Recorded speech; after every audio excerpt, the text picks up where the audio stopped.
Hello everyone, very good morning all of you.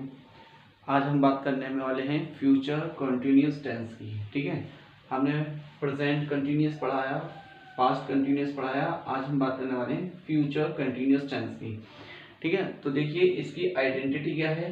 Same उसी की तरह जैसे हमने प्रेजेंट पढ़ाया, फ्यूचर पढ़ाया, उसमें भी जो पहचान हमारी, जो आइडेंटिटी उन सेंटेंसों में थी वो इसमें भी रहेगी।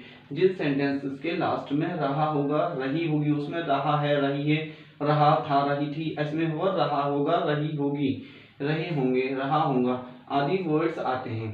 ठीक है, ऐसे सेंटेंसेस फ्यूचर कंटिन्यूस टेंस कहलाते हैं। ठीक है, अब देखिए उसका हमें सब्जेक्ट जो होता है, हमारा सब्जेक्ट आई और वी, इन सेंटेंसेस में सिंगुलर और प्लूरल का कोई रूल नहीं है। इसमें सब्जेक्ट आई और वी के साथ में हेल्पिंग वर्ब शैल बी का यूज करते हैं। ठीक है, तो आई सब्जेक्ट, जिस सेंटेंस में तुम्हारा आई सब्जेक्ट हो और वी सब्जेक्ट हो तो उसमें हेल्पिंग वर्ब शैल बी का यूज करते हैं।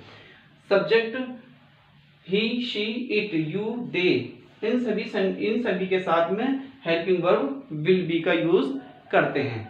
ठीक है, तो अब इसमें देखिए हमने ये बता दिया कि जिसमें आई वी का अलावा आई और वी इनके साथ में हम शैल बी का यूज करेंगे। बाकी सब जितने बच्चे चाहे वो प्लूरल हो या सिंगुलर हो, उनके सभी के साथ में हम विल बी का यूज करते हैं। अब हम इसके एग्जाम्पल दिखाएंगे आपको कि एग्जाम्पल कैसे हम बनाएंगे ना। ठीक है, देखिए अब हमने इसकी बात करनी है अफर्मेटिव की। ठीक है, हमने बताया था कि अफर्मेटिव, निगेटिव, इंट्रोगेटिव 3 पार्ट होते हैं। तो हम इसके फर्स्ट पार्ट की बात करेंगे, अफर्मेटिव। ठीक है, उसके साथ में देखिए हम क्या लगाते हैं, सब्जेक्ट का यूज करते हैं। अब सब्जेक्ट के बाद में इसमें हेल्पिंग वर्ब विल बी या शैल बी का यूज करते हैं। ठीक है, विल बी या शैल बी, इन दोनों में से एक हेल्पिंग वर्ब में यूज करनी होती है एक सेंटेंस में। प्लस वर्ब की फर्स्ट फॉर्म, प्लस उसमें आईएनजी। वर्ब की फर्स्ट फॉर्म गो में गोइंग, वर्क में वर्किंग।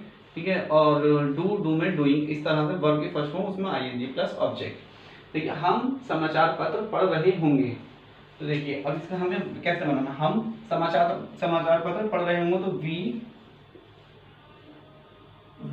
अब वी के साथ में हमने बताया था कि शैल का यूज करना हमें। वी शैल बी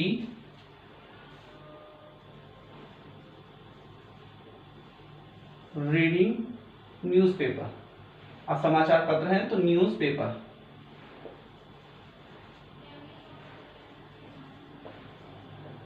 हम समाचार पत्र पढ़ रहे होंगे तो we shall be reading a newspaper. ठीक है, अब हम बात करते हैं मैं एक पत्र लिख रहा होऊंगा, तो आई के साथ में हमने बताया था हेल्पिंग वर्ब शैल का यूज करेंगे। वी और आई दो सब्जेक्ट ऐसे हैं, इसके साथ में हेल्पिंग वर्ब का यूज करेंगे, बाकी से बी के साथ में विल बी का।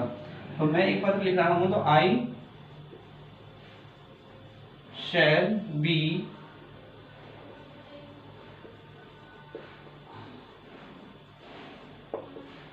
B writing a letter. ठीक है, अमन सो रहा होगा तो अमन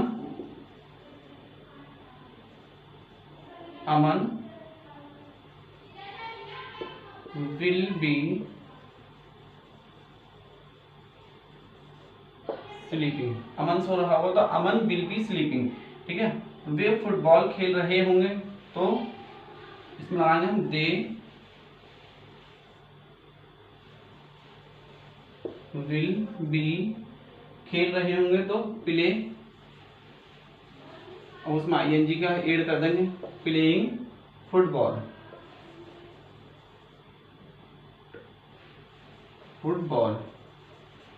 ठीक है, हम बहुत तेज दौड़ रहे होंगे तो नहीं सॉरी, वे बहुत तेज दौड़ रहा होगा तो he will B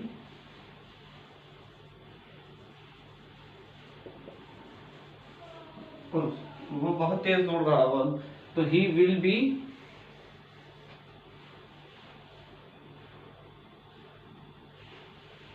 B running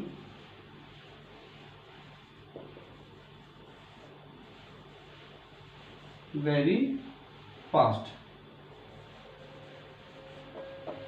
ठीक है, इस तरह से he will be running very fast, वे बहुत तेज दौड़ रहा होगा।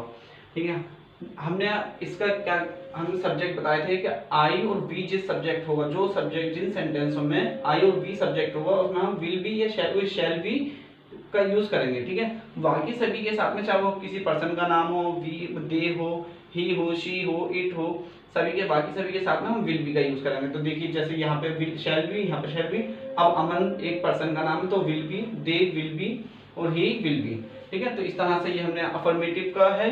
अब अगले पार्ट में हम निगेटिव का सिखाएंगे, ठीक है। तो इधर आप लोग वीडियो अच्छी लगे तो लाइक, शेयर और सब्सक्राइब जरूर करें। Thank you.